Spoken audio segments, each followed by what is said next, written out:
사랑하는 전성교 성도 여러분, 한 주간 평안하셨습니까? 네, 2주 만에 뵙습니다. 여러분들 기도해 주신 덕분에 더 건강하게 잘 돌아왔습니다. 또 우리 이렇게 보니까 우리 성도님들 또 우리 자녀들 또 이렇게 확진되신 분들이 많이 있는데요. 더 건강하게 회복될 수 있도록 여러분들도 기도해 주시면 감사하겠습니다. 이렇게 보니까 하루에 38만 명씩 이렇게 확진자들이 나오는데요.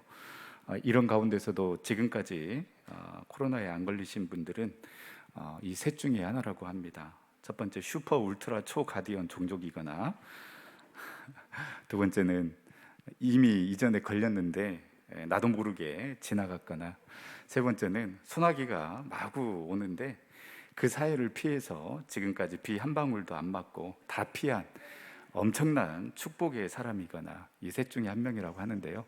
아직 안 걸리신 분들은 계속해서 이런 축복이 임할 수 있기를 간절히 소망합니다. 오늘 말씀을 8장 말씀을 통하여서 영적 부흥을 사모하라 라는 제목으로 함께 은혜를 나누고자 합니다. 저희가 1월 첫째 주에 올해 표어인 일어나 힘을 내어 선한 일을 행하라 라는 그 주제 말씀을 시작으로 또 신년 특세 때 또 이 느헤미야 말씀을 나누고 계속해서 또 말씀을 묵상하고 있는데요. 또 오늘 그리고 이제 다음 주까지 해서 이 느헤미야 말씀을 이제 마무리하도록 하겠습니다. 오늘은 7장, 8장 말씀을 중심으로 은혜를 나누겠는데요. 우리가 6장 말씀에서 보듯이 정말 52일 만에 기적적으로 이 성벽을 재건했습니다. 많은 방해자들의 방해가 있었습니다. 첫 번째는 조롱과 비방이 있었고요. 또 이 방해자들이 연합전선을 구축하여서 전쟁을 일으킬, 그래서 기습 공격을 할 계획도 세워봤습니다. 이러한 계획도 실패하자 또 세 번째는 이 대화를 통하여서 느헤미야를 들판으로 끌어내어서 암살할 음모도 꾸며봤습니다. 이에 느헤미야가 넘어오지 않자 이제는 느헤미야가 유다의 왕이 되려고 한다라는 그 공개 서한을 보내어서 유언비어를 퍼뜨려서 이 느헤미야를 매장하려는 그러한 술수까지 써봅니다. 그러나 이것도 실패하자 이제 마지막으로 이 거짓 예언자를 돈으로 매수하여서 당신을 암살하려고 하는 사람들이 있으니 성소로 들어가라 라는 이러한 공작을 펼치게 됩니다. 그래서 느헤미야는 제사장이 아니기 때문에 성소로 들어갈 수 없지 않습니까? 그래서 만약에 성소로 들어가면 그 백성들로부터 신임을 잃게 하려는 그러한 공작을 벌였습니다. 그럼에도 불구하고 52일 만에 이 성벽을 재건하였습니다.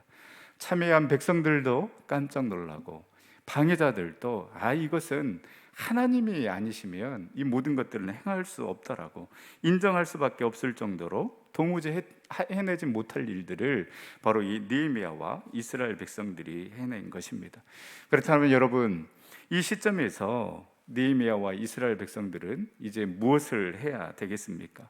그 수고한 백성들을 위해서 좀 이제 잔치도 베풀고 그리고 앞장서서 일한 그러한 지도자들을 위로도 해야 되지 않겠습니까? 그런데 잔치와 위로는커녕 이 7장 말씀에 보면 도무지 이해할 수 없는 그러한 대목이 나옵니다. 이 성벽을 재건한 목적은 당연히 적들의 침입을 대비하기 위함이었습니다. 그러면 오랜 수건 사업이었습니다. 140년 동안 건축하지 못했던 이 성벽을 재건했으니 그러면 어떻게 해야 됩니까? 당연히 강력한 군대를 배치해서 더 이상 이방 민족에게 수치를 당하지 않도록 하는 것이 상식이고 민족을 지키는 일이지 않겠습니까? 그런데 느헤미야는 무엇을 합니까? 7장 1절 말씀에 보면 성벽이 건축됨에 문짝을 달고 문지기와 노래하는 자들과 레위 사람들을 세운 후에, 이 문지기와 노래하는 자들과 레위 사람들을 세웠다라는 것은 모두 다 예배를 섬기는 자들이었습니다. 성을 지키기 위해서 멀리 보는 자와 활을 잘 쏘는 자, 용맹한 군사들을 세우는 것이 아니라 예배자들을 느헤미야는 세운 것입니다. 눈에 보이는 그 성벽보다 더 중요한 것, 바로 이 영적인 성벽을 세워야지만이 이 민족이 살 수 있음을 느헤미야는 알고 있었기 때문이었습니다.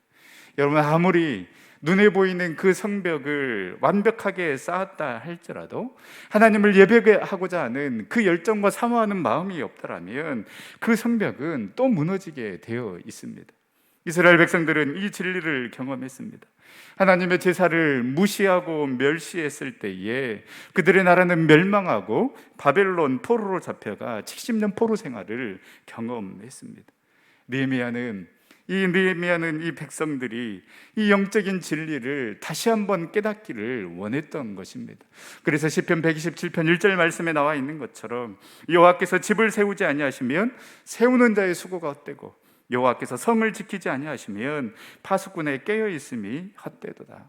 사랑하는 전성교회 성도 여러분, 우리의 시선이 온전히 우리 주님께로 향하여서 하나님을 예배하는 것이 우선순위가 될 수 있기를 간절히 소망합니다. 해야 될 일들이 너무나도 많이 있습니다.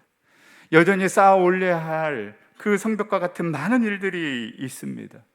또한 코로나로 인하여서 지쳐 있고 이제 하나님을 예배하고자 하는 그 열정과 사모하는 마음도 점점 식어져 가고 무엇보다도 영상에 익숙해져 가는 우리의 모습을 봅니다.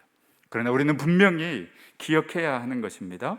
하나님을 향한 그 영적인 성벽이 무너지고 하나님을 예배하고자 하는 우리의 열정과 사모하는 마음이 식어져 간다면 집을 세우고자 하는 우리의 수고도, 성을 지키고자 하는 우리의 깨어있음도 헛것임을 우리는 알아야 하는 것입니다.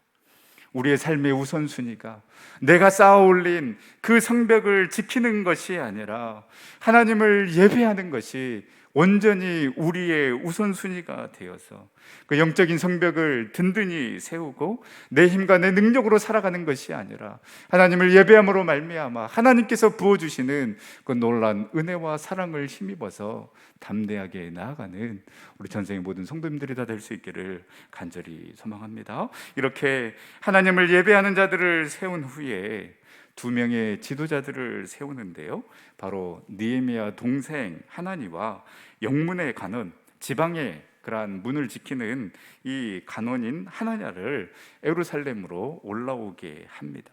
그리고 7장 5절부터 예루살렘에 기환한 이름들이 나오는데요, 왜 이 이름이 바로 이 7장의 말씀에 기록되었을까? 느헤미야는 왜 이 이름들을 소환했을까요? 이 명단은 1차 귀환 때 귀환한 자들의 명단입니다.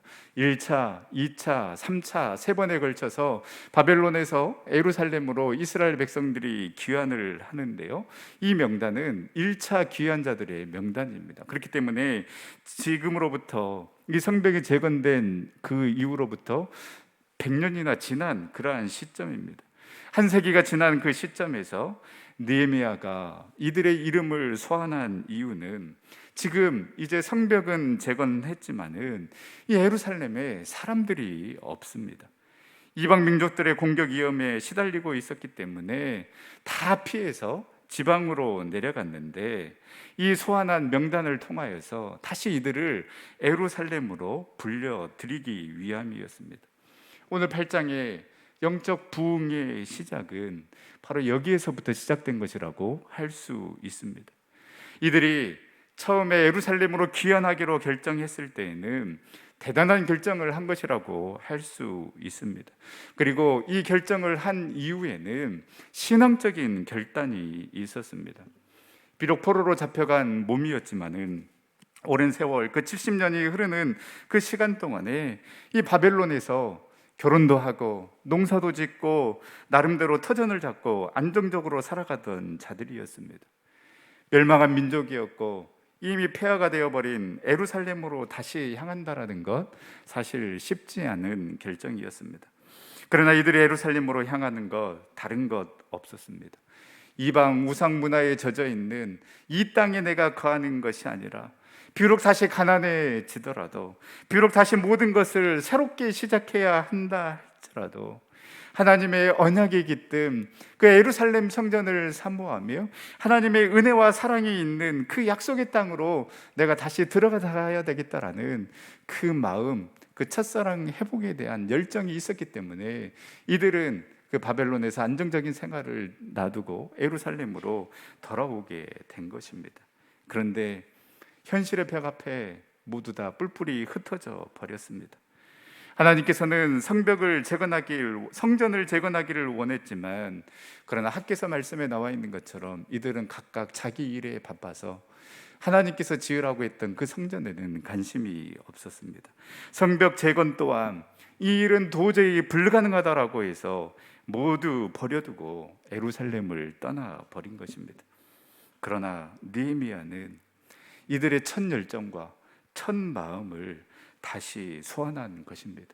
너희들이 예루살렘을 버리고 왜 지방으로 내려갔느냐? 그들의 배신을 드러내고 떠남을 드러내고 그들의 연약함을 드러내는 것이 아니라, 너희들이 그 바벨론 포로 생활 가운데에서 그곳에서 잘 정착하고 있었지만은 다시금 예루살렘으로 귀환한 그 목적이 무엇이었느냐?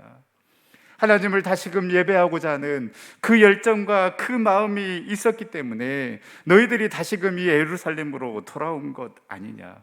이제 우리 성벽을 재건했으니 다시 한번 이 예루살렘으로 모여서 이제 우리 제대로 한번 하나님을 예배해보자. 우리 다시 한번 힘을 내어서 하나님이 기뻐하시는 그 선한 일을 우리 감당해 보자라고 지금 이 명단을 소환하면서 다시금 사람들을 예루살렘으로 모으고 있는 것입니다. 여러분, 부흥은 바로 하나님을 향한 그 첫사랑, 하나님을 향한 그 순수한 마음과 열정에서부터 시작되는 것입니다. 지금 너무나도 힘들고 어렵지만은요, 그러나 여러분, 우리 더 가난하고 더 힘들었던 때도 있었습니다. 그래서 더욱더 하나님만 의지하고 하나님께 나와 기도하며 그 하나님께 모든 것을 맡기고, 하나님, 정말로 주님 없이는 나 살아갈 수 없습니다라고, 나의 삶도 나의 가정도 우리의 남편, 우리의 자녀, 우리 회사, 우리 교회 하나님 회복시켜 주시옵소서, 축복하여 주시옵소서, 그렇게 뜨겁게 기도하며 예배했던 그 믿음, 그 첫사랑이 있었기 때문에 그 하나님의 은혜로 저 여러분들이 여기까지 온 것입니다. 그런데 우리는 점점 잊어버렸습니다. 마치 내가 잘나서, 마치 내가 노력해서 여기까지 온 줄 알고 주님은 저 멀리 세워두고 더 높은 곳을 바라보며 쉼없이 달려갔습니다. 어쩌면 우리에게 이러한 고통과 고난의 시간, 기다림의 시간을 주심은 나에게 오라고, 제발 나만 바라보라고 하는 하나님의 사인일지도 모르겠습니다.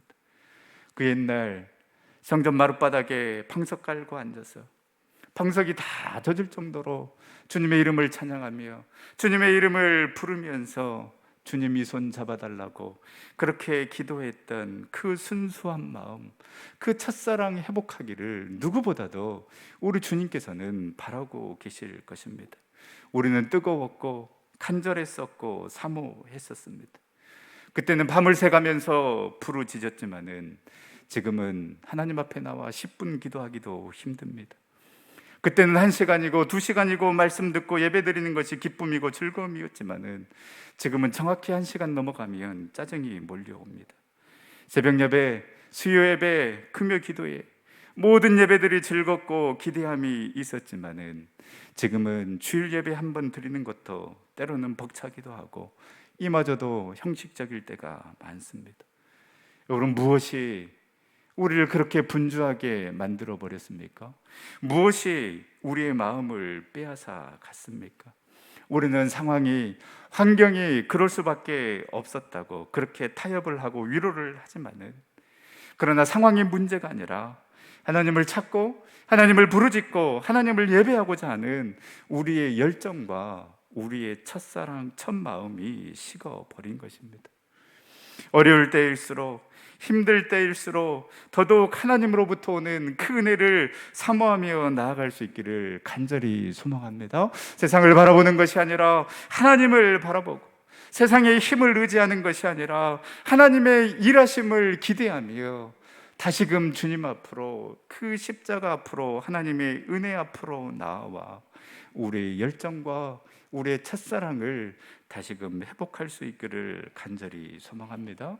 그리고 느헤미야가 다시 한번 예루살렘으로 귀환한 이 명단을 확보하여 흩어져 있었던 이들을 다시 예루살렘으로 돌아오게 하였던 것처럼 우리 또한 이 명단을 다시 한번 작성해 봤으면 좋겠습니다.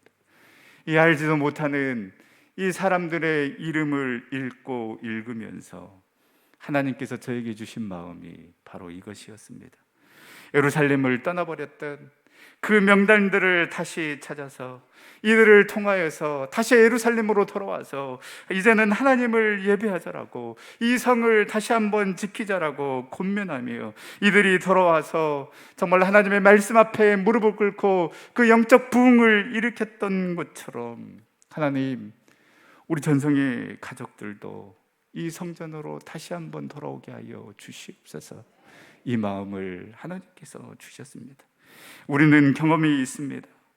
이 성전이 가득 차고 각층 로비에 우리 자녀들과 학부모들이 가득 찼던 영광의 시절이 있었습니다.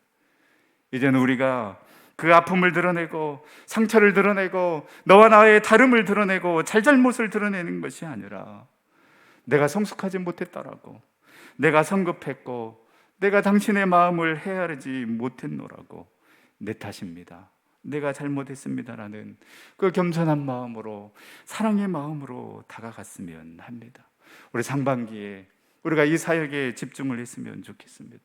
우리 장로님, 안수 집사님, 권사님, 집사님, 구역장, 그리고 남성교회 회장, 여전도회 회장, 그리고 우리 교회 학교 선생님들, 그리고 우리 성가대원들, 또 그리고 우리 모든 목회자들이 총동원되어서 다시 한번 명단을 작성하고 찾아보고 연락하고 권면해서 우리 다시 한번 이 성전에서 함께 뜨겁게 하나님을 한 마음으로 찬양하고 예배하자라고, 그렇게 비전을 이야기하고 소망을 이야기하며 다시 한번 전성교회의 회복과 부흥의 역사가 시작될 수 있기를 간절히 소망합니다. 예루살렘으로 다시 돌아온 이들이 한 일은 무엇입니까?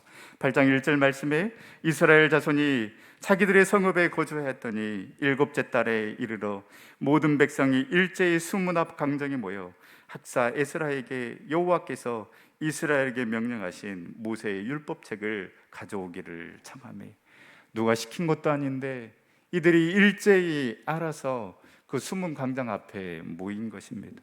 그리고 학사 에스라에게 우리에게 제발 그 하나님의 말씀을 들려달라고 이 백성들이 스스로 요청하기 시작했습니다.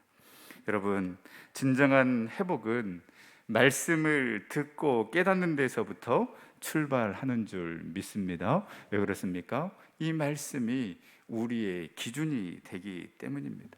내 삶의 기준이 분명해야 우리는 똑바로 갈 수 있습니다. 교회의 기준이 필요합니다. 그 기준이 분명해야 교회의 사명을 감당할 수가 있는 것입니다. 그렇다면 우리의 삶의 기준이 무엇이 되어야 되겠습니까? 우리 교회의 기준이 무엇이 되어야 되겠습니까? 오직 하나님의 말씀인 줄 믿습니다. 기준이 하나님의 말씀이라는 것은 다른 어떤 것도 아닌 하나님의 말씀에 모든 것이 지배를 받는다라는 것을 의미하는 것입니다. 여러분, 여러분의 삶의 기준은 무엇입니까? 여러분은 무엇에 지배를 받고 있습니까? 혹 돈이 내 삶의 기준이고 혹 돈에 지배를 받고 있지는 않습니까? 명예가, 부동산이, 세상의 성공에 대한 기준이 내 삶을 지배하고 있지는 않습니까? 우리의 주도권을 말씀이 아닌 다른 것에 빼앗겨 버리면 우리는 계속해서 쫓고 쫓기는 삶을 살아갈 수밖에 없습니다. 왜 이스라엘 백성들이 멸망했고 왜 이스라엘 백성들이 포로로 잡혀갔습니까? 하나님의 말씀을 듣지 않았기 때문입니다. 하나님의 말씀의 기준이 아닌 그 이방 민족, 우리 민족보다 더 잘 나가는 그 이방 민족이 기준이 되고 그들이 섬겼던 우상이 기준이 되었기 때문에 그들은 멸망하고 포로로 잡혀갈 수밖에 없었던 것입니다. 그래서 이제 이들은 스스로 깨우치기 시작한 것입니다. 말씀으로 돌아가야 하는구나, 말씀이 우리의 삶의 기준이 되어야 하는구나, 그러기 위해서는 하나님의 말씀을 들어야 하겠구나 라고 이 백성들이 깨닫고 그 수문 앞 광장에 모여 하나님의 말씀을 듣기 시작하는 것입니다.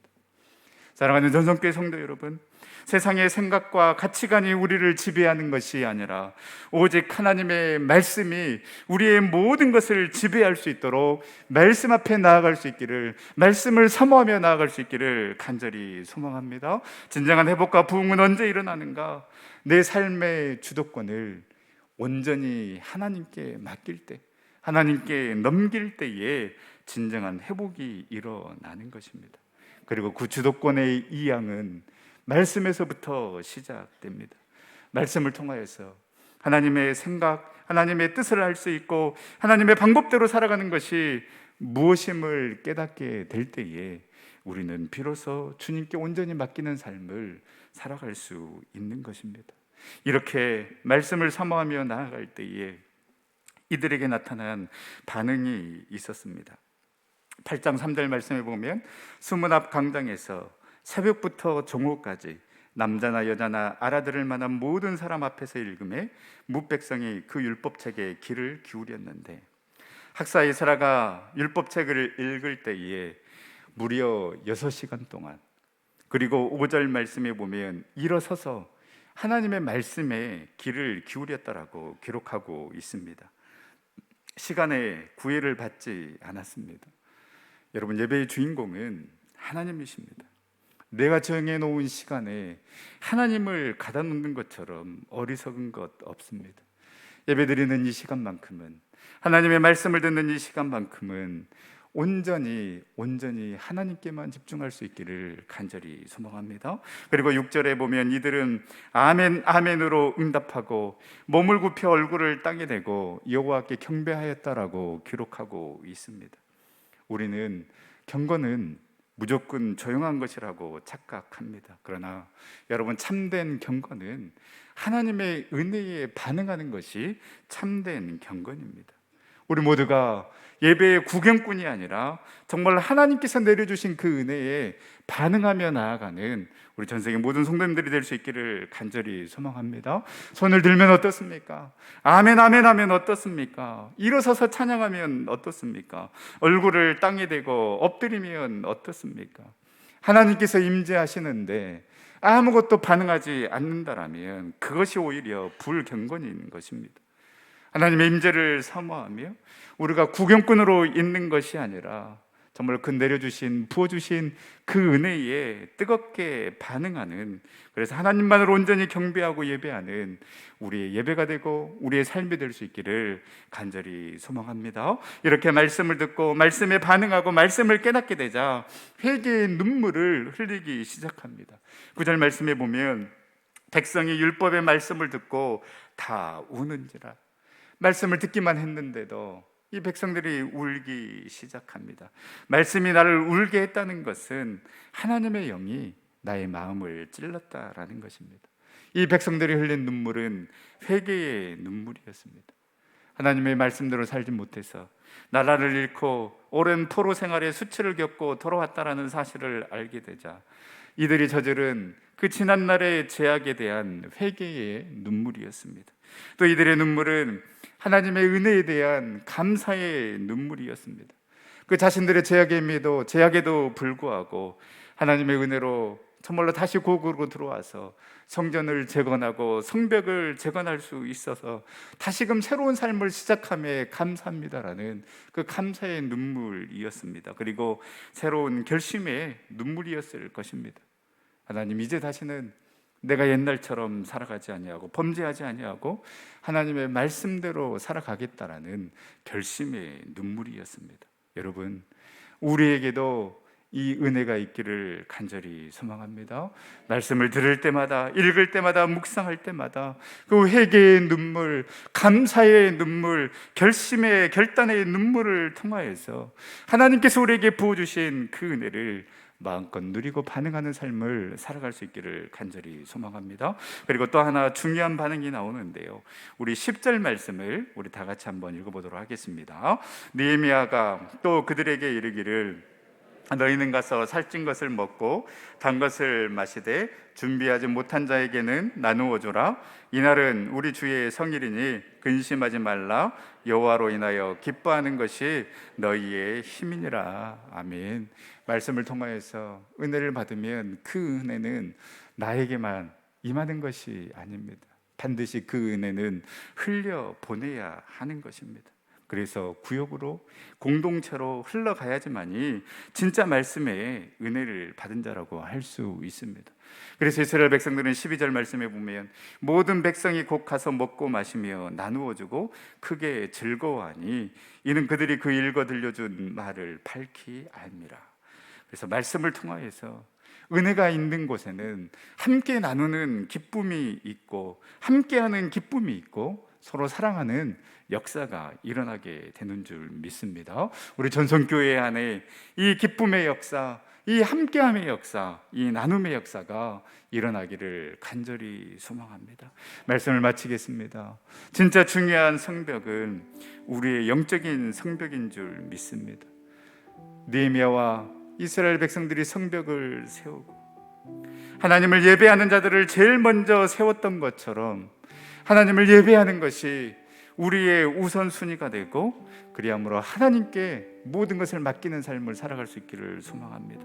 느헤미야가 또 예루살렘으로 다시 돌아온 그 귀한 자들의 명단을 통하여서 우리 다시금 첫사랑을 회복해 보자라고, 우리 다시금 주님께로 나아가 뜨겁게 예배해 보자라고, 그 열정, 그 사랑 회복해 보자라고 권면하여서 예루살렘으로 백성들을 모았던 것처럼 우리 또한 그 하나님을 향한 뜨거웠던 그 열정과 그 첫사랑 회복되기를 간절히 소망합니다. 그리고 무엇보다도 우리가 다시 한번 관심과 사랑을 갖고 우리 전생에 흩어졌던 성도들 이 성전으로 다시 모아서 그 새로운 역사를 기대하며 함께 부흥을 꿈꿔보자라고 그렇게 우리가 기도하고 권면하며 나아갔으면 좋겠습니다. 그리고 그 부흥의 시작은 말씀에서부터 시작되는 것입니다. 우리의 삶의 기준이 말씀이 되어 온전히 하나님께 붙들림 받은 삶을 살아가고 그 말씀을 통하여서 함께 기쁨과 은혜와 사랑을 나눔으로 말미암아 하나님께서 예배해 놓으신 그 놀라운 부흥을 경험하는 우리 전성의 모든 성도님들, 우리 전성교회가 될 수 있기를 간절히 소망합니다.